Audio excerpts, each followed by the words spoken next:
akpirego ifajunarere anyị aghe mona nwanne m jere agha nwanna pụta n'ụzọ ree nwanna pụta n'ụzọ ree nwanne. Good morning, good afternoon, good evening, depending on your time zone. Good morning. This is Ada Biafra from Chicago. Today is our Leaders Day, the Almighty Savior way. No, the beginning and the end of the zoo. I went as again I join I because not to say an hashtag free Nnamdi Kanu now. That is our code. Ada Biafra code is called the Ofubu hashtag free Nnamdi Kanu now. Number 2, hashtag justice for Simon Ekpa. Number 3, hashtag Biafra is my home. Number 4, hashtag Biafra is our last hope. Number 4, Biafra is my last hope. Number 5, hashtag Fulani the terrorists. You must be telling them who the terrorists are. Let's go there. Keko numero. Una potana. Una gbapena ihe ọma ga-eme na ndụ anyị. Ọnwa anụnwa ga-ebutela anyị ihe ọma. Na-eke, n'oye, na afọ, na nkwọ. Ise. Na-edelu m ise, na-ede ise. Ndewonu. Unu wee hụ our leader. Maazị Nnamdi Kanu wee hụ agba prime minister mgbe ị na-enene ya ka obi dị gị iwe dị nwa amadi ya n'obi karịa. He's not happy. Ọ nekwala anya n'azụ. Did he see you? Ndị niile sị, yes, Biafra for life. I am a Biafran. PM Odogwu ngaraba ngada Odogwu akataka ọbata obi ya nka mkpụrụ mmiri nwa akpụda ha niile tụrụ ya ha ebe ka ha nọ ị ka na-anụ onu ha. Ndị niile na-enye ya aha. I want to give you name. I want to do this. Ị ka na-anụ onu ha iso na ha. Ọ ga-anya tata hụ na ihe ọ na-eme na ịkọntinu na-eme ya ka na-achọzi gị achọ. Ọ bụrụ na a na-achọ gị achọ nwanne ihe ị na-eme adịghị mma, wepụ aka enwe na mfe ka ọ ghara ịha aka mmadụ. Na nke ikpeazụ a, since eji our leader Maazị Nnamdi Kanu and our prime minister Simon Ekpa since they are holding them now, Fulani is invading in high tension. The speed they are coming in now, trooping in. Are they still your problem? Are they your problem? Nnamdi Kanu and the Simon Ekpa, are they your problem? Where are the people that went to Finland to protest against our prime minister? Ebeka ha no tata. They were not. In Abanyine, the lie hashtag free Nnamdi Kanu now. Ọ bụrụ na Maazị Nnamdi Kanu akpaniteghị gị n'ụra by now akara chapụgo anyị ka ofe nsala. Hallelujah. Ọ bụrụ na kemgbe eji our prime minister, they are holding our prime minister, if our leader, our APM and our generals step down, kedu ihe ga-eme now? Nlacha. Ọkwụnụ hụrụ ka o si aga now. Nke ewe gị na ndị niile gara mee protest against our prime minister na Finland ejiri obi kadị na ndị mkpụrụ mmiri DOS Nzama group ọra Seriki. Kedu ebe ha nọ keta? O nwere ihe ha na-ekwu ka a na-egbu unu? Nnamdi Kanu na prime minister ọ ya bụ mkpa, ọ ya bụ nsogbu ndị zoo? Mba, ha na-emepe anyị anya. Ha bụ our savior. They came to save us. They saw it before us. Enwere ndị tọ ha, some elders, foolish elders, no, they didn't say nothing. O nwere ihe ndị governor na-eme. What are they doing today? What are the senators doing? What are your religious leaders doing? Onwe onye nwere time gị. Ihe ha chọrọ bụ ka a na-egbu gị. Ihe ha chọrọ bụ ka a na-aracha gị. Ndị nke na-agwa gị na o nwere onye ga-abịa zọọ gị na Chukwu ga-azọ gị, na Chukwu na-azọ. Onye Chukwu na-azọ onwe ya. Kunitenụ n'ụra. Ụmụ Igbo, kunienụ n'ụra. Tetenụ n'ụra. Kunienụ n'ụra. Tetenụ n'ụra. Mgbe a kụrụ egwu a, ịmadizi na-ejikọ ya. Ịmadizi na-ejikọ egwu a. Mgbe ndị nwere ihe ha na-enene before ha akụ egwu na-akụ egwu. Mgbe ndị nwere ihe ha bụ n'uche before ha ebido ịkụ egwu na-akụ egwu. Enwere ihe si ka m wetara unu tata. Onye ọbụla ị na-eso, anybody you are following, whether a skit maker, whether noble ahorumunginde ona. Whether a skit maker, whether musician, for Biafra, you never sing for your freedom. You did not post your Heroes Day. You did not post them, but I get them okay where then do. Enaluna kanai, ahagebo kanai. Who say follow her? Stop following them. All of them that refuse to give respect to our heroes, check their page, unfollow them. They are making money out of you. When they finish making money, ajakpa. How will they gonna have a skit maker? And how will they gonna have a car? Go see how well you go see ndị a wee bata mana na America emechigori ụzọ. Ọ dị n'ịntanetị now. Mgbe ha mechidolu ndị China ma ọ bụ ndị India ma ọ bụ ndị nka ha mechidolu gị nwa. Ọgụwa bụzi terrorist country ka ha na-agaghị emechi. Biafrans are not terrorists. But if you refuse to sing the song of a Biafra, of a freedom, you will be counted as a terrorist because it's either you support this or you support that. If you are not supporting Biafra, which means you are supporting the jihadist terrorists. Hallelujah. You can't run away from it. Don't portray yourself as a Nigeria because everybody have known that Nigeria is a terrorist country. No two ways about it. If you are carrying the Biafra, the honor of yourself, Biafra, you are not a terrorist. But if you refuse to carry it, you will be counted as a terrorist. Look around you.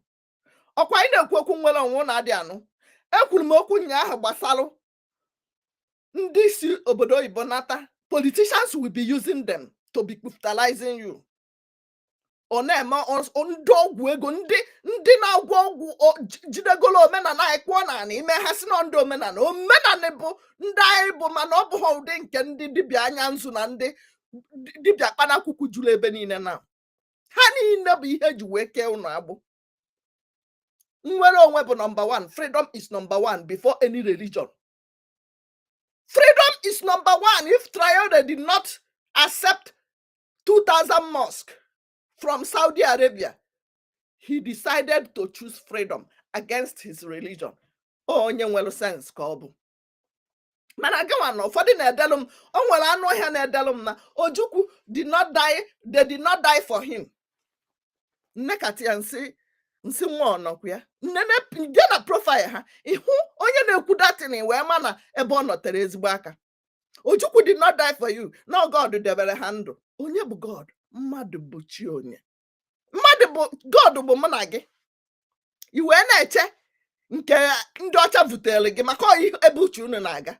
Ichefuo na before ndị ọcha ebutela anyị ihe ha butere anyị na anyị na-aza Chukwuemeka, Ngozi Chukwuka, Ifeọma Chukwu, Onyinye Chukwu, Ndubuisi, Chukwu na-eke, Chukwuemeka, Chukwu nke a Chukwu gọzie gị.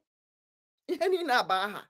Ivu na obodo anyị obodo anyị nwere ebe a na-akpọ ejiche aha Chukwu wee dobecha. De nke gị denyelu m ya.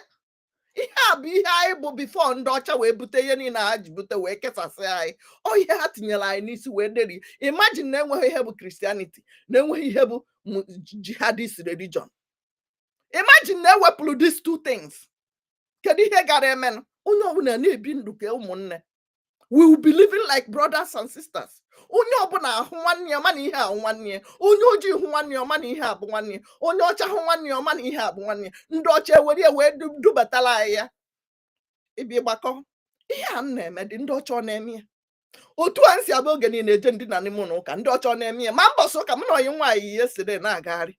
Nsị anyị hụ na ọ sị m nọkwasọ ndị ojii na-eje ụka. Nekwe ya enupụta hapụta n'ụka nwana ha si wee pụta ọ bụrụ ndị ojii ịgbakọ ya half of it on 80% abụkwa ndị si Afrịka bịa.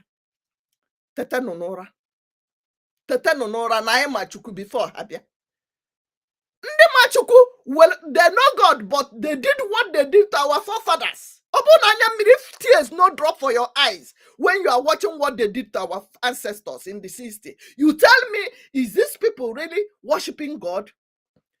They videoed our people naked. They stabbed them. They videoed it. They took pictures. All those things they did. Can you do it in America? In that country you are hiding today. Can I do it in Chicago here? Nga straight. But onye ọcha nwa mbeke ga-amakpu plane bịa. Onye na-enye dia visa na-ekwu visa ọ bịa ha straight. Ọ bịa welu kamera na-echi. Ebe ọ bụ na ọ bata n'ime ime obodo. O ji awa hapụta ebe a ha agaghị agwa gị na enwekwe ndị homeless na they have homeless in America. No. When they want to portray the image of Africa, they are na Sambisa forest or na thick Fulani zone. They will be bringing those things and be showing you. Kedu onye meloni ihe chenu welunu na ogugu isi no juo onwu na ajuju. Ihe ahụ na ha agbanikanika na arọrụ m anya na nwa na oge niile na-ekwu onya bụ your problem ka onya bụ your solution. Ndị ụkọchukwu, our pastors and our reverend fathers, our seminarians, they were crying, na shout ala ha koba. Ndị a na-eri aka mmadụ before ha egbuo ha na ha na heti Chineke bịa zọọ m. Ọzọrọ ha. The Israelites that we are looking up to, God of Israel, did they call the God to come and save them? Onye ọbụla my reverend father, my reverend pastor bukoko maya. Onye ọbụla bụ nke ya n'aka, ị na-ekwu obido nke ozugbo ọ dị egbudo oge. O set ha na ha ncha niile ebunye kokoma. Kedu ihe ị na-eme? Ha bakwute gị, if they come to your house now, if they visit you and your immediate family, that thing you are shouting, will they help you? Zakwamiel, will that thing help you, save you? Hasikita no begi ka ha na-abịa tata nke tata our angels are no nso. Who will save you? Na edelu m ya na comment o ma gị nwa na arọ m anya ma gị nwa na-ehete ada Biafra na ọ na-ekwu nka iche na mbụ jihadist. If you don't like us to be talking about it, why are you talking about against the jihadists? Is it not the same thing? Minus these two religions, would we be having problem? Answer me. We will be having such problem right now. Umunnem kuniten. Is there a website a twin Tunya. Ina, thank you for sharing. Ina tunya, onye tunya, by the time you know it, little drop of water makes an ocean. Ihu fọdụ no be ije gbakọ na fundraising ego ne ka emete ka adịkwa ka ndị nke a ego adịghị enough mgbe our prime minister no, not to talk of now ekele ezigbo into 4.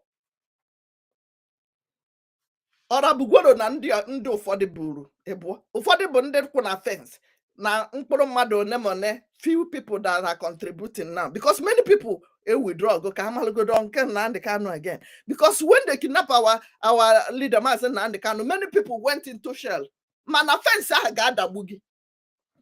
Make them visit you of your mama, your family. That fence where you they stand, make that fence come and save you.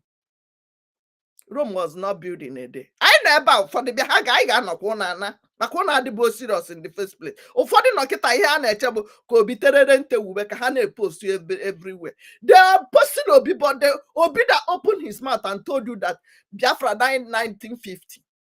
Only hold the video. Video there. Solunde abokina yoba biala now. Ebe obuno kamma ezi ihe obuna menu n'ugwu Hausa gbapụta Obi post to Common Heroes Day na page here. Je check ya ka e bia gwam.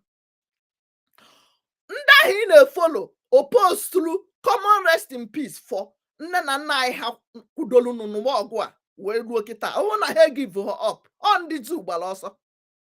Sino Victor no vanquish. Ha kara ichelụ nụ. Our people swore to the last na ha anaghachi back to Nigeria. Yes. No, for how we could know Victor no vanquish gosi na ike gwụrụ ha. Ike agwụgo ha. Oya mere ha ji wee gba ọsọ. Ịghọta gị? Ike gwụrụ ha wee pụtasịzie. Ndị be anyị tara ha kachingom. N'agbanyeghị na o nweghị ihe anyị nwere. N'agbanyeghị brocade. N'agbanyeghị ihe niile ha mere anyị. Ụmụnne anyị kpara ike karịa.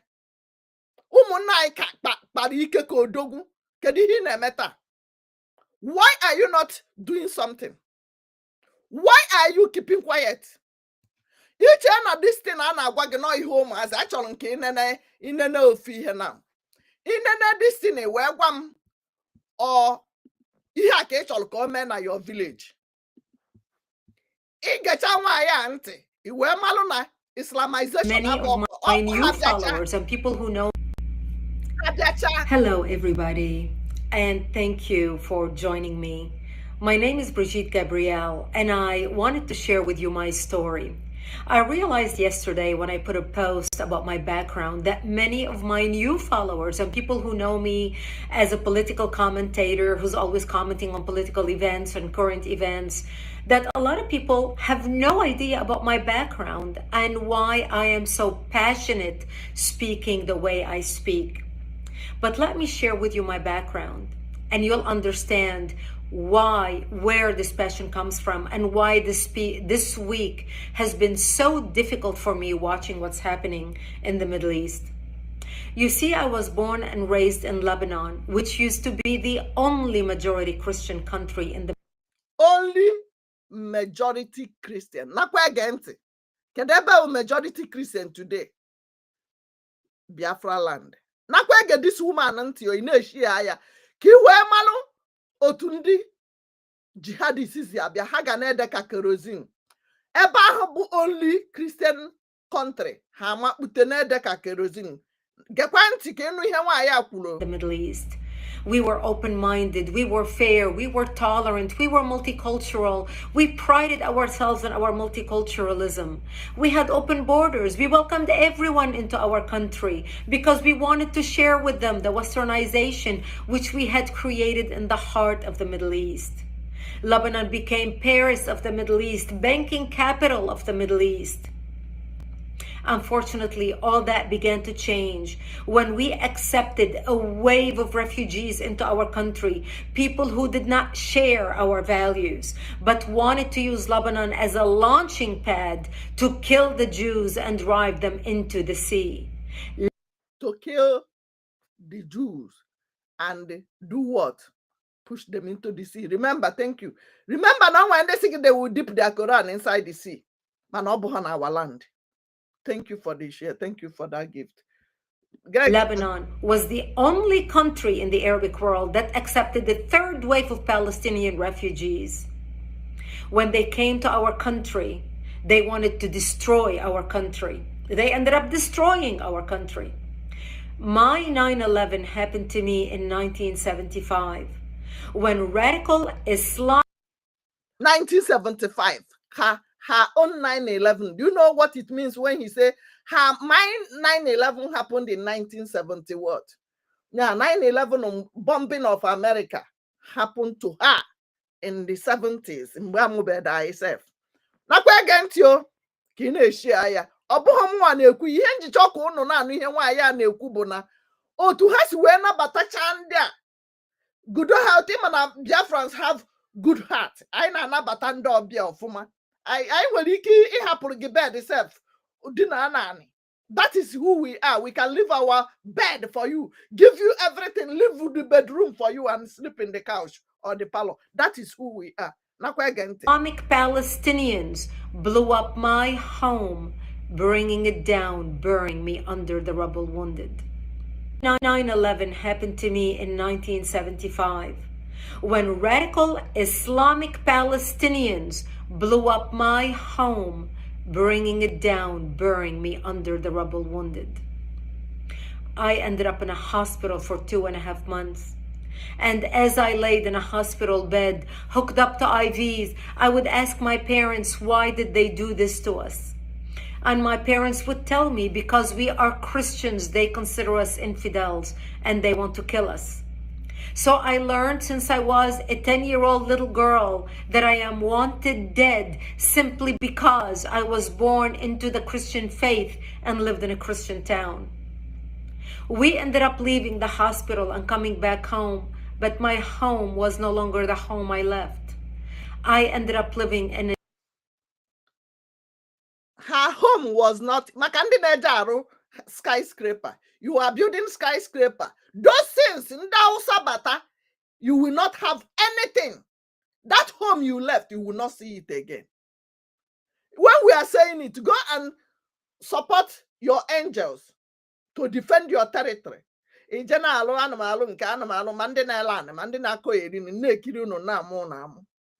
without security, you don't have land. You don't even have house. no Biafra, no even Igbo land, makandi neme Igbo land, nka. Chalonu kolu. Since our prime minister now, and our leader Mazen Nnamdi Kanu. Nti adekwa. Ona-eme ka ọ dị eme. In bomb shelter underground in an 8x10 room, and ended up living in a bomb shelter underground. Bomb shelter na bomb shelter ko busy. She ended up living in the bomb shelter. Oh, didn't even wear the bomb shelter when kunu weta. Mbano. Onwe nke nwalo. If you refuse to support your angels, support people going to Washington, support people going to lobby for your 3 hours according to our areas, redeclaration, restoration, and there's another one. Tell me in a comment if you are good. In an 8x10 room without electricity, without water, and very little food. And that's where I lived for the next 7 years of my life, from the age of 10 till the age of 17, robbed of my youth. The Palestinian Islamists cut off all water supplies to our town, cut off electricity, cut off food. And cut off food. They will still do it for you. To you watching me. You think in me then they poof. You think in me whether America then they buy, right? Where thousands of people that will come across and they will not even like it, they will not give thumb up, they will not even share nothing. Especially people that live in diaspora. If you live in diaspora, where are you share at least Memorial Day of our heroes? Your DNA is questionable. Continue, madam. In order for us to go out and get some greenery, we would go out and dig out dandelions and different greenery that grew around our bomb shelter, because it was the only salads we had to eat. To get some water, we would crawl into a nearby spring to get some water, because we were surrounded by Islamic Palestinian snipers shooting at us. And every time we left our bomb shelter to the spring to get water, we would say our last goodbyes, because we did not know if we're going to come back alive or dead just to get some water. This became my existence.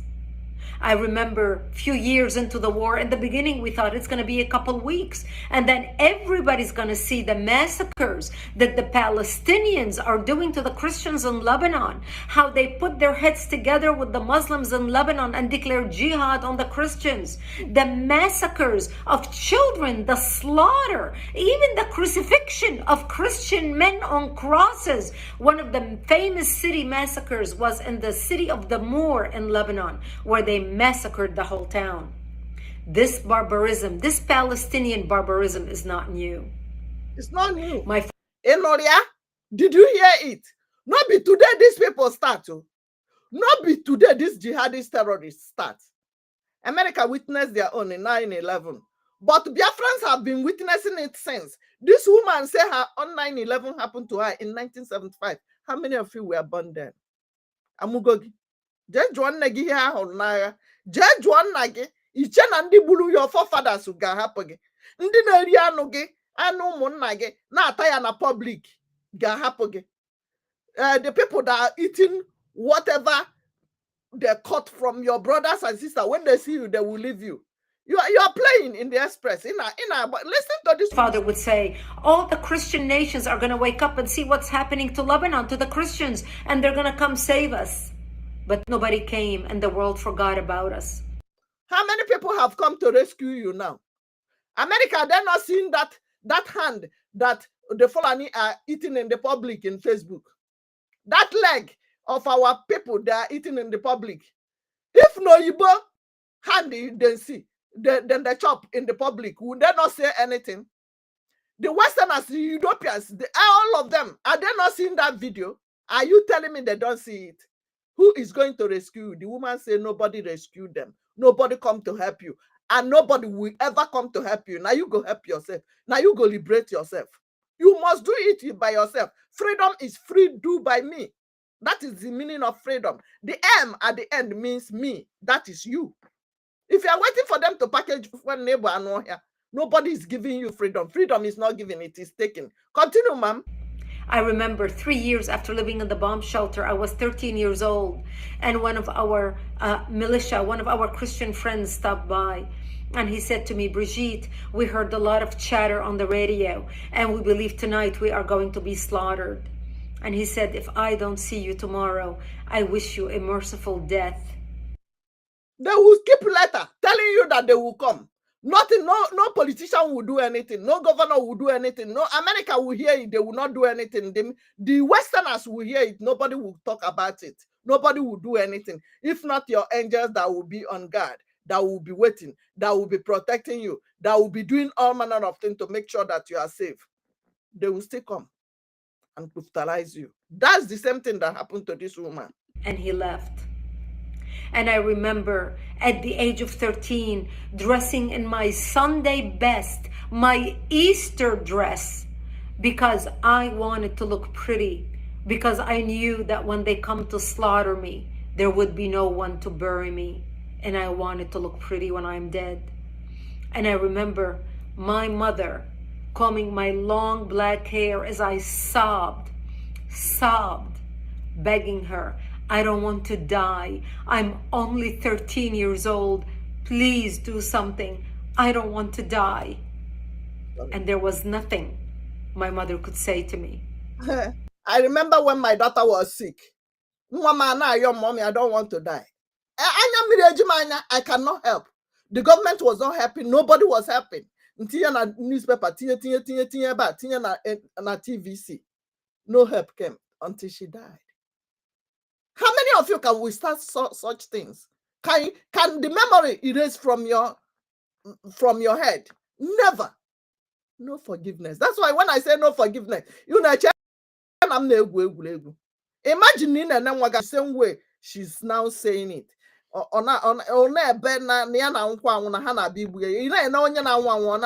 Cry for help. No electricity, no emergency, no government support, no nothing. Things that will never happen in America. No support, no Medicaid, no emergency, no ambulance, no light, no good road, even to take the person, no car, no free emergency truck, no 911, no police. A country. What kind of country is that? Tell me the country that will have such population without such mineral resources, such blessed mineral resources without basic thing in life. Not even drinking water in well. No good road, no health center, no nothing, no 911, no police, no how? What kind of country is that? Can do the country we have.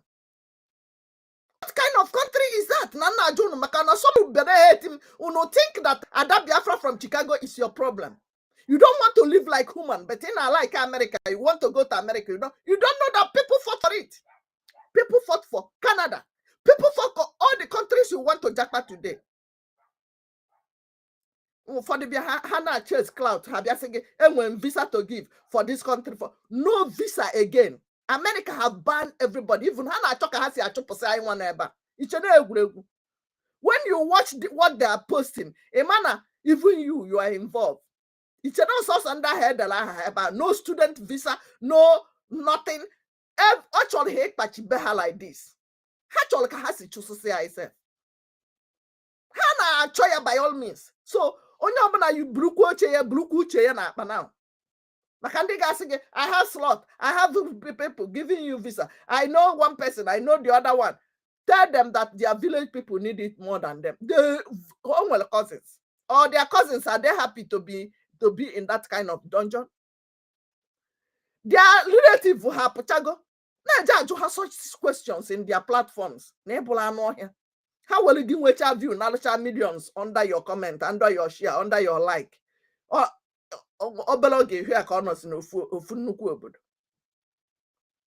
onye ọbụla kunite nweghị ihe dịka freedom surpasses everything. Obodo ahụ na-achị ije na ya they drown in the Mediterranean Sea. They fought for their own freedom.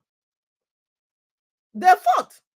Ihe a bụ ihe m hụrụ over 10 years ago before m wee bụrụ akpa m sị mba mana kịta ụzọ adịghịzi mmadụ niile ọ ga-agbapụcha Isi na ka epugodini ka epu maka ndị na-abịa adalụ m ka yapụgodini ka yapụ ịpụta ebe ị ga-ekwukwa okwu freedom iwe blimbli ebe ọ hụrụ ego ojego big chen kwụrụ na snow see foto ihe ndị vileji gị n'obodo oyibo na-eme. O nwere onye hụrụ na-ekwu okwu freedom gị ka m si ekwu ya? How many of them can boldly did they go and check their platform and their pages? They have Instagram, TikTok, or Facebook, YouTube, this, that. Did they even do video and say, may the souls of our heroes that passed rest in peace? They are on their platform because they don't care about you. Mana I want to say in a hate him. In a hate him, in a hate him for telling you the bitter truth. Your mama, can your mama do this thing? Can your papa do it? Your family put together again. Italijego ni jango pia wata 100 naira. It's all kine bindu anoman kam mechi onu nwanye ya kukebe kudebe oku Biafra ha. Man deputana ka iho gi tisi. Ke na lotari mmụọ. On the Boko Haram in uniform and Boko military, they will be the one that will even poof you. So onye just support all your freedom. Ichekwe no ihe a na-ekwu bụ ka we make him out. And I remember sitting in the corner of our bomb shelter, and my father started reading from Psalms. I shall walk into the valley of death and watch this happen. And fear no evil, for thou art with me. And my parents said to me, when they come to slaughter us tonight, we will create a distraction. You're an only child. You're a young child. We lived a long life. We will create a distraction, and you just run towards Israel, run towards the Israeli border, and don't look back. You see, we knew if we run to the Jews and beg for help, the Jews are not going to slaughter us because we had more shared values with them than we had with the Muslims. Thank God I did not have to make that decision that night, because that's the night when Israel came in physically into Lebanon and established the security zone and kicked out the radical Islamic Palestinian element that surrounded our town. And Israel set up artillery bases in the hills surrounding our town. And that's how we survived for another 5 years, until 1982, when Israel invaded Lebanon, working with the Christians, trying to help the Christians take back their country, take back their democracy, and kick out the radical Islamic element that had taken control of the country at that time. We had 11 Islamic terrorist organizations operating out of Lebanon, including the PLO, the Palestinian... Okay. They have 11 terrorists operating in Lebanon at that moment. How many do you have in the zoo? Somebody answer me in the comment. More than 12 right now. More than 12 terrorist organizations operating in that dungeon called Nigeria. They are poofing everybody. Nobody is talking. You know why they are not talking? They are waiting for you to do something. You are the one to defend yourself when nobody is giving you freedom. Freedom, you must do it by yourself. And that's why I support Traore. I'm a Biafra princess, but Boza for Traore. I salute Traore. I salute our leader, Mazen Nandikanu, before Traore. I salute our prime minister. I salute our angels. You must liberate yourself. I love Traore with everything in me. So, you need to go and do something for yourself. Don't wait for anybody to do it for you. Nobody is going to do it for you except you.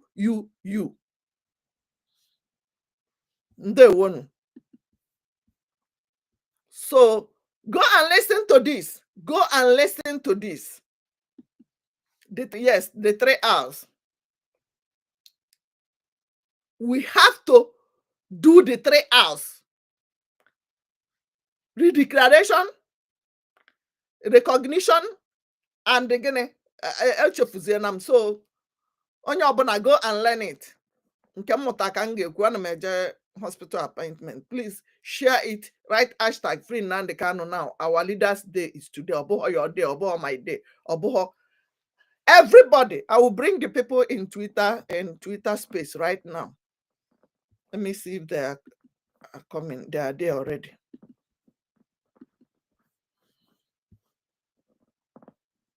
Neka. I don't think so. Okay, I think they are there.